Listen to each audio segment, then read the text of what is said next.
제가 최근에 SK텔레콤에 대해서 올리니까 KT에 대해서도 한번 알아달라는 말씀이 있으셔서 오늘은 KT에 대해서 한번 말씀드리도록 하겠습니다. 근데 사실 SK텔레콤이랑 KT, 에듀 플러스 전반적으로 다들 비슷해요.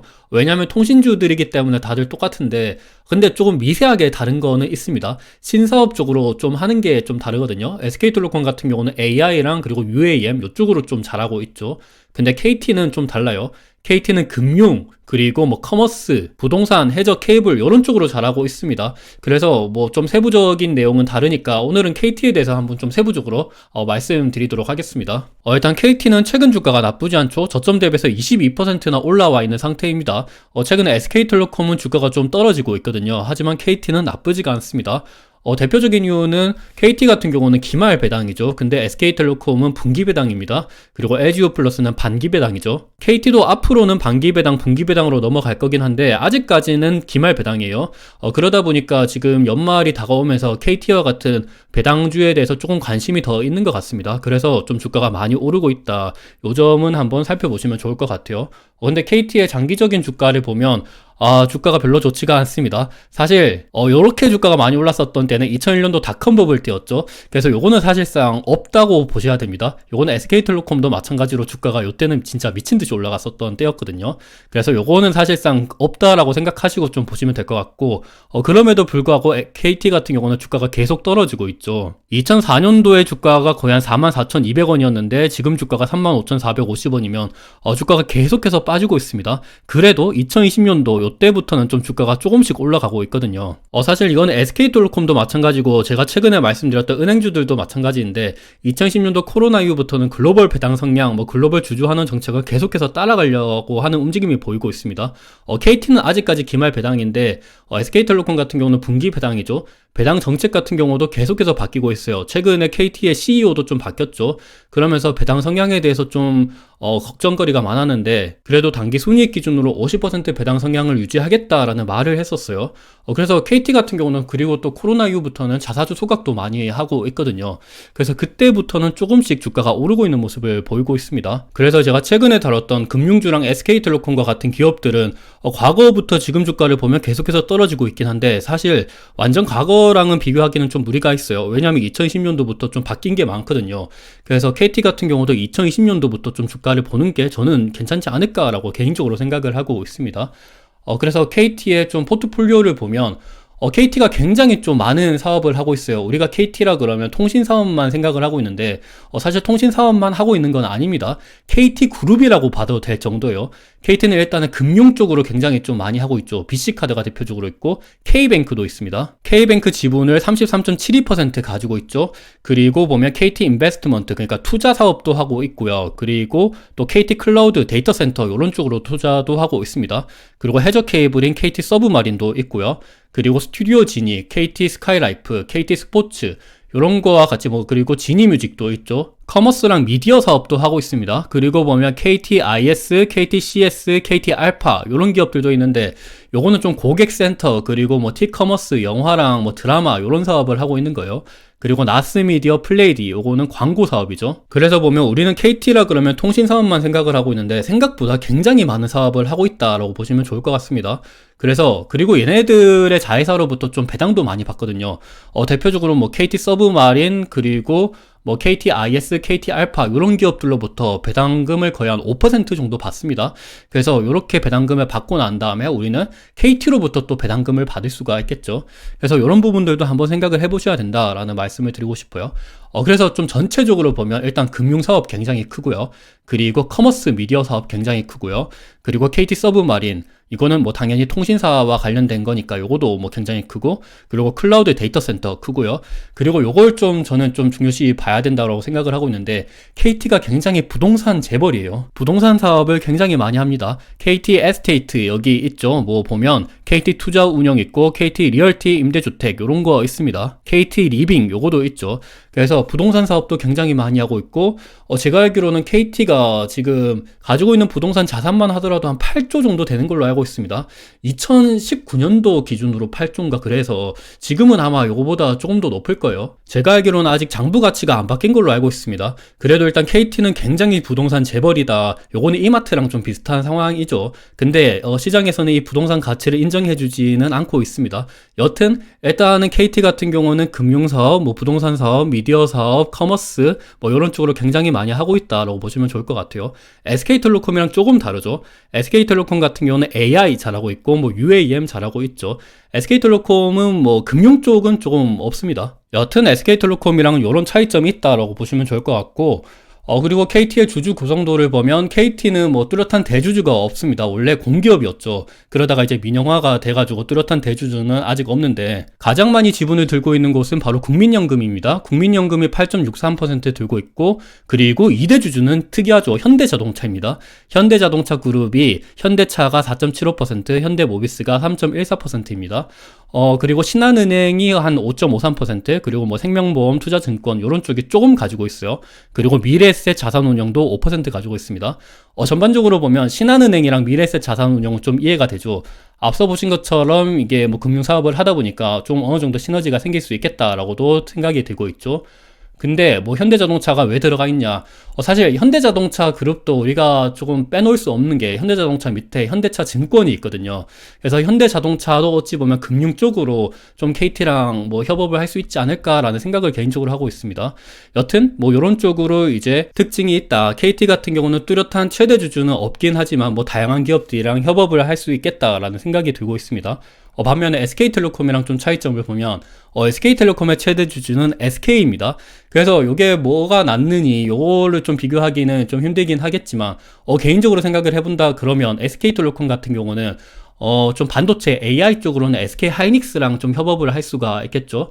그리고 SK텔레콤의 통신망, 뭐 6G 이런 쪽으로 가면 이제 자율주행과 관련돼서 SK온이랑 그러니까 배터리 회사랑 조금 협업을 해볼 수 있겠다라는 생각도 들고 있습니다. 근데 KT 같은 경우는 뚜렷한 최대 주주가 없고 그냥 뭐 다양한 기업들이랑 협업을 할 수가 있고, 그리고 좀 뭐 장단점이 있는 것 같아요. SK 같은 경우는 워낙 뭐 물적 분할 그리고 상장 뭐 이런 이슈가 있는 기업이잖아요. 그래서 요거 관련돼서 뭐 이런 이슈가 있는데, 은행들 같은 경우는 어느 정도 뭐 배당 성향이나 이런 쪽에서 나쁘지 않지 않을까? 뭐 이런 생각이 있는 것 같습니다. 근데 이게 뭐 또 CEO가 뭐 정부 낙하산 뭐 이런 이야기도 있는 것 같아서 요거는 뭐 어느 정도 장단점이 있는 것 같아요. 일단 최근에 통신주 관련돼서 안 좋은 뉴스거리가 계속 나오고 있죠. 최근에 SK텔레콤 말씀드리면서 한번 말씀드렸는데 내년도 1분기에 3만원대 5G 요금제가 출시된다고 합니다. 그리고 5G 단말기에서 LTE 요금제도 채택이 될 수 있다라는 이야기를 하고 있어요. 대중들한테는 좋죠. 근데 KT나 SK텔레콤 통신주를 투자하는 투자자들 입장에서는 안 좋은 소식이죠. 일단 저가 요금제가 나타난다라는 사실만으로도 센티멘트적으로도 안 좋고 수익성이 저감이 될 수가 있겠죠. 돈을 못 번다 그러면 배당금도 안 줄 수가 있습니다. 그래서 이런 부분들을 한번 생각을 하셔야 된다라는 말씀을 드리고 싶어요. 근데 개인적으로 3만원대 5G 요금제 같은 경우는 제가 찾아보니까 데이터가 10기가 정도도 안 주는 것 같긴 하던데, 근데 뭐 잘 모르겠어요. 요즘에 통신 요금 관련돼서 워낙 국민들의 반발이 심하기도 하고, 그리고 내년도에 총선이 있잖아요. 항상 총선이 있을 때면 통신금 인하에 대한 이야기가 줄곧 나왔었거든요. 그래서 이런 부분에 있어서 좀 투자 심리가 안 좋을 수도 있겠다라는 생각은 개인적으로 들고 있습니다. 그래서 이거는 한번 참고 삼아 보시면 좋을 것 같고요. 그리고 최근에 트위치 관련돼서도 이야기가 굉장히 많아요. 트위치가 한국 서비스를 철수하기로 결정을 했죠. 그래서 요거 관련돼서 뭐 망 사용료가 다른 국가보다 10배 이상이 비싸다 그러면서 우리나라 3대 통신사에 대해서 굉장히 비난 여론이 큽니다. 근데 뭐 또 일각에서는 아니다, 뭐 통신 사업 자체가 망 사용료가 비싼 게 아니라 트위치가 운영을 잘못했다 이런 이야기도 있는데 저는 개인적으로 뭐가 맞는지는 잘 모르겠긴 한데, 이런 뉴스거리 자체가 일단은 KT한테는 별로 좋은 뉴스거리는 아니죠. 국민들의 반감이 높아지면 높아질수록 통신요금 인하에 대한 목소리가 커지면 오히려 안 좋은 이야기가 될 수도 있습니다. 그래서 이 부분도 한번 참고는 해보셔야 될 것 같아요. 그리고 말씀드렸다시피 내년도에 총선이 있습니다. 근데 이때까지 총선이 있을 때마다 통신비 인하에 대한 공약들이 계속해서 나왔었거든요. 19대 총선도 마찬가지였고 20대 총선도 마찬가지였고 21대 총선도 마찬가지였습니다. 뭐 무료 와이파이에 대한 이야기도 나오고, 그리고 뭐 통신, 주거, 교육, 의료 절감에 대한 이야기도 나오고, 그리고 요금 20% 인하 이런 이야기도 나오고 있습니다. 그래서 이런 거 자체가 일단 정치인들 입장에서는 표를 많이 받아내기 위해서 좀 이런 정책을 많이 펼칠 수밖에 없어서 좀 통신주들 입장에서는 센티멘트 쪽으로 안 좋을 수도 있겠다라는 생각이 계속해서 들고 있어요. 그래서 뭐 KT를 투자할 때는 이런 부분들도 눈여겨보셔야 됩니다. 지금 당장은 주가가 잘 가고 있는데 아무래도 기말 배당이다 보니까 좀 주가가 잘 가는 거일 수도 있다. 배당금이 주는 걸 끝나고 나면 이제 좀 주가가 떨어질 수도 있겠다. 이런 생각도 어느 정도 좀 가지고 있어야 됩니다. 그래도 말씀드리고 싶은 거는 KT는 신사업도 뭐 굉장히 잘하고 있어요. 그리고 부동산 가치도 굉장히 많은 기업이고, 그리고 이번에는 이제 배당 성향도 50%는 최소한 주겠다. 그리고 자사주 소각도 최근 들어서 많이 하고 있죠. 2020년도 이후부터는 좀 달라지는 모습이 어느 정도 좀 보이고 있기는 합니다. 근데 일단 단기적으로는 이런 이슈가 있으니까 한번 참고 삼아 보셔야 된다라는 말씀을 드리고 싶어요. 일단 통신사업 관련돼서는 사실 KT가 별로 좋지가 않죠. 2018년도부터 이제 5G가 본격적으로 가입을 시작하게 됐는데 그때부터 이제 계속해서 내리막길을 걷고 있죠. 이 말은 LTE에서 이제 5G로 대다수는 넘어왔다.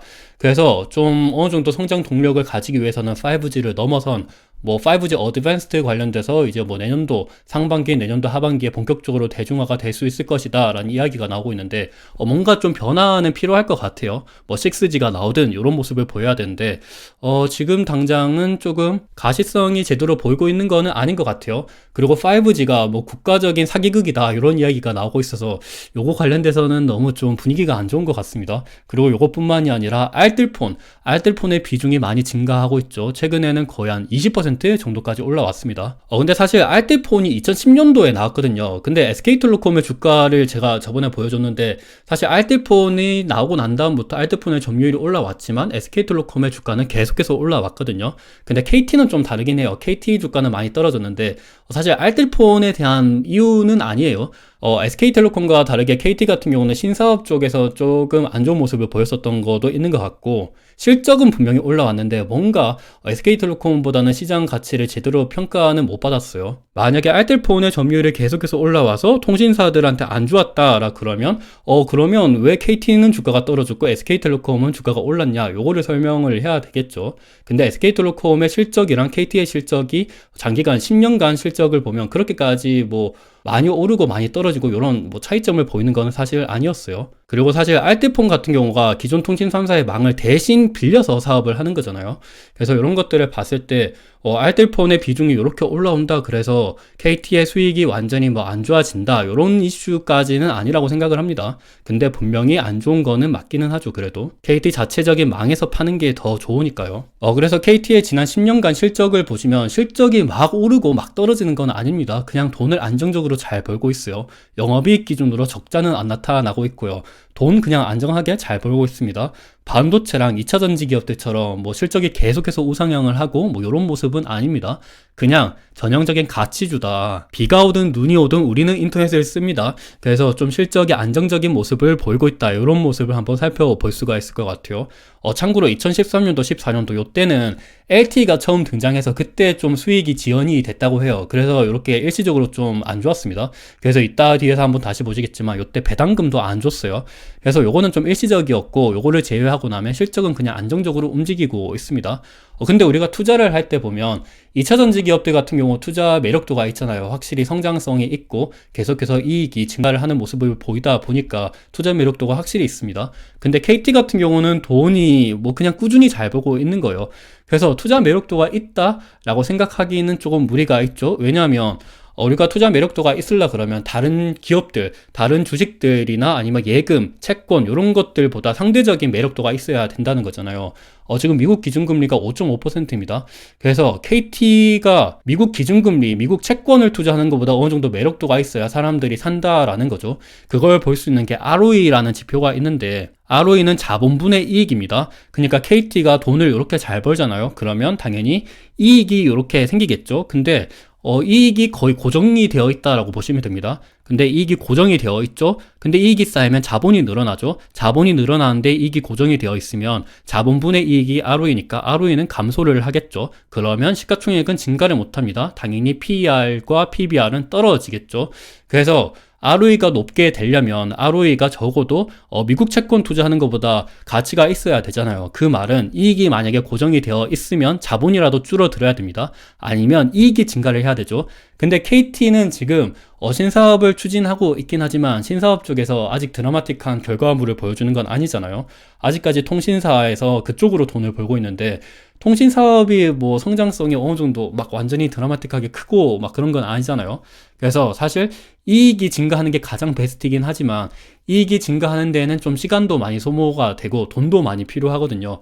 그래서 지금 당장은 자본을 줄이는, 그러니까 주주환원을 확대하는 게 가장 큰 방법이 되겠죠. 자사주 소각을 하거나 아니면 배당금을 늘리는 방법이 가장 확실한 방법입니다. 그런 의미에서 SK텔레콤과 마찬가지로 KT는 생각보다 최근 들어서는 잘하고 있어요. 2010년도 후부터는 자사주 소각을 잘하고 있고 최근에는 배당 성향을 50%까지 증액을 했죠. 그래서 자본을 조금씩 줄이고 있는 모습을 보이고 있다. 근데 개인적으로 좀 아쉬운 점은 자본을 조금 더 줄였으면 좋겠어요. 조금 더 배당금을 높여줬으면 좋겠고 자사주 소각도 더욱더 많이 해줬으면 좋겠습니다. 이왕이면 이익도 늘어나면 좋겠죠. 이익이 늘어나는 방법은 신사업을 추진해야 된다라는 말씀을 드리고 싶습니다. 그래서 올해 예상되는 배당 수익률은 5.65%입니다. 5.65%면 뭐 나쁘지가 않죠. 그리고 LGU 플러스는 반기 배당, SK텔레콤은 분기 배당인데 KT는 기말 배당이다 보니까 아직까지는 투자 매력도가 있는 것 같다. 그래서 조금씩 주가가 올라가고 있다라는 말씀을 드리고 싶습니다. 그리고 배당금과 관련돼서 사실 KT는 역사적으로 굉장히 오래된 회사예요. 95년도부터 이렇게 배당금을 주고 있는데 보면 2001년도 요때 KT가 아마 민영화가 됐던 걸로 알고 있습니다. 민영화가 되고 난 다음에 배당 성향이 갑자기 늘어났죠.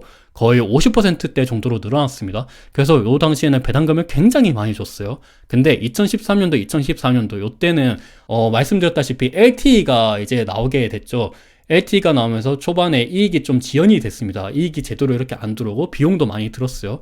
그래서 배당금을 거의 못 줬습니다. 그리고 이익도 요때 안 나왔죠. 13년도, 14년도에. 그래서 뭐 요럴 때가 있었고, 그리고 아무래도 LTE랑 그리고 5G 관련돼서 기술 개발을 계속 하다 보니까 배당금을 제대로 주진 못했어요. 배당 성향도 보면 뭐 20%, 30%, 40% 조금씩 늘리긴 했지만 그래도 과거 대비해서는 높지는 않았다. 근데 최근에 2010년도 코로나 이후부터는 50%대 정도 주고 이번에 CEO가 바뀌면서 또 50%대 주겠다 이렇게 약속을 했거든요. 보면 2013년도에서 2025년 주주환원 정책 관련돼서 별도 기준이 개인적으로 아쉽습니다. 별도 기준 조정 단기 순이익의 50%를 배당이나 자사주 매입 소각에 쓰겠다 이런 말을 하고 있습니다. 그리고 분기 배당도 내년도 1분기부터 도입을 한다고 해요. 근데 아직까지는 이제 기말 배당이다. 그리고 사실 KT를 지금 투자하면 좀 좋은 점이 이번에는 기말 배당인데 내년도 1분기부터는 분기 배당이잖아요. 그래서 이번에 주주로 등재되고 나면 내년도 4월, 내년도 5월 달쯤에 이제 기말 배당이랑 분기 배당 전체 이렇게 배당금을 많이 받을 수 있는 효과도 얻을 수가 있습니다. 그래서 2020년도부터는 조금 흐름이 바뀌고 있다. 그래서 KT의 주가도 2020년도부터는 조금씩 나쁘지 않은 모습을 보이고 있다라는 말씀을 드리고 싶습니다. 사실 요거는 SK텔레콤도 마찬가지예요. 그리고 배당금을 많이 주는 것뿐만이 아니라 주식 소각도 잘하고 있죠. 최근에 주식 소각 1,000억 정도 했습니다. SK텔레콤은 2,000억 정도 한 걸로 알고 있는데 SK텔레콤보다 조금 더 많이 해줬으면 좋겠습니다. 그리고 KT 같은 경우는 자사주 매입도 많이 하고 있죠. 2010년도, 2013년도 요때 뭐 3,000억, 3,000억 했고 사실 2010년도부터 좀 많이 바뀌고 있다라고 계속해서 말씀드리고 싶은 점이 2018년도도 분명히 하긴 했는데 요때는 240억밖에 안 돼요. 그래서 2020년도부터는 뭔가 흐름이 바뀌고 있다라는 말씀을 계속 드리고 싶습니다. 그리고 KT는 이제 신사업을 많이 하고 있는데 말씀드린 것처럼 뭐 금융 쪽으로 잘하고 있고 커머스, 미디어, 그리고 뭐 해저 케이블, 부동산 이런 쪽으로 굉장히 잘하고 있죠. 그래서 자회사 이익 기여가 뭐 나쁘지가 않습니다. 근데 2022년도, 2021년도 이때 코로나 때 그때 과도한 유동성으로 그때 진짜 이익이 많이 늘어났었는데 그때는 많이 나오면 2,770억까지 나왔어요. 근데 최근에는 경기가 어느 정도 부진하다 보니까 좀 안 좋은데 장기적으로는 경기가 좀 좋아지면서 괜찮게 나오지 않을까라는 그런 기대감을 품고 있습니다. 그래서 대표적으로 보면 KT 클라우드라고 이제 자회사가 있는데 이쪽으로 최근에 클라우드 데이터 센터 쪽으로 KT 그룹이 굉장히 좀 힘을 많이 싣고 있어요. 시설 자금으로 6천억 정도 가량 제3자 배정 유상증자 하면서 이쪽으로 참여를 했고요. 그리고 요거는 찌라시이긴 한데 KT 클라우드 관련돼서 이제 IMMCS라고 하는 이게 뭐 사모펀드 투자 회사인 것 같은데 3천억 이상을 베팅한다 이런 이야기가 있었습니다. 요거 관련돼서 아직 뭐 정해진 것은 없다라고 말은 하긴 했는데 요런 이야기가 나오고 있다는 것 자체가 KT 클라우드가 뭐 생각보다 이렇게 시장을 관심을 조금씩 받고 있는 것 같다라는 말씀을 드리고 싶고 그리고 KT는 말씀드린 것처럼 사실 요거는 SK텔레콤이랑 LG유플러스의 재무제표를 까보면 요런 거는 잘 없는데 KT 같은 경우는 투자 부동산도 많아요. 지금 이게 100만 원 단위죠. 그래서 이거는 2조 1000억 정도 가량 투자 부동산을 가지고 있습니다. 보신 것처럼 KT는 자회사로 이렇게 KT 에스테이트 그리고 KT 투자운영, KT 리빙, 뭐 리얼티 뭐 이런 것들이 많죠. 부동산 회사가 많습니다. 그래서 보면 이런 쪽으로도 굉장히 매력적이다.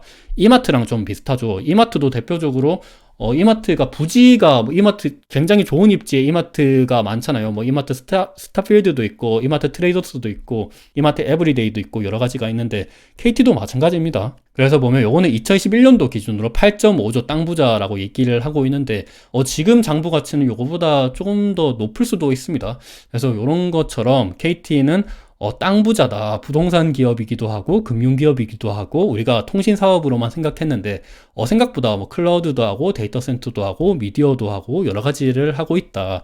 그리고 2020년도부터는 조금 굉장히 좀 배당 정책도 굉장히 잘 가져가고 있고 자사주 소각도 잘하고 있고 이런 부분을 한번 보고 투자를 해봐야 되지 않을까라는 생각을 하고 있습니다. 그래서 일단 KT 관련돼서는 오늘은 이 정도 말씀을 드리고 싶고 어느 정도 도움이 되셨으면 좋을 것 같습니다. 감사합니다.